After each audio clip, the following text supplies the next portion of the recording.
যাই হোক, তার মধ্যে তো ঠান্ডার জল লেগেই ছিল, যেহেতু সিজন পরিবর্তন হইতেছে, একবার গরম একবার ঠান্ডা। তো সব কিছু মিলায় আসলে এই ব্যথাটা এই মুহূর্তে পাওয়াটা আমার জন্য একদম টাফ একটা বিষয় হয়ে গেছে। আর খুব শরীর খারাপ লাগতেছে, মাথার এই পাশ থেকে এই পাশ প্রচণ্ড ব্যথা করতেছে। তো দাদা লাইভেও দেখি অনেকে জিজ্ঞেস করতেছে, আমার কমেন্ট বক্সেও নক করছো, আমাকে পার্সোনালিও ইনবক্স করছো যে কী অবস্থা। আলহামদুলিল্লাহ, আল্লাহ যখন যেভাবে রাখে, আমি সবসময় বলি আলহামদুলিল্লাহ। আল্লাহ হয়তো পারে নিশ্চয়ই কোনো কারণে আমাকে এই ব্যথাটা দিছে, আমার হয়তো পারে কোনো গুণা কিংবা ভুল ছিল, সেটা আল্লাহ এই ব্যথার মাধ্যমে উঠায় নিছে, এটা আমার বিশ্বাস।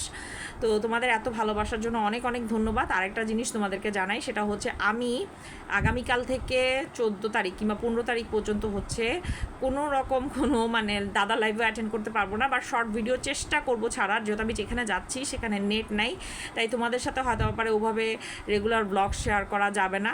তো সেজন্য অনেক দুঃখিত। তোমাদের অনেকের কমেন্ট বক্সে আমি কমেন্টও করতে পারতেছি না, বিকজ আমার কমেন্ট সেকশন টোটালি অফ রাখছে, এটা দাদা জানে এবং মাঞ্জুরি দি জানে, কারণ আমি স্ক্রিনশট পাঠাইছি ওনাদের।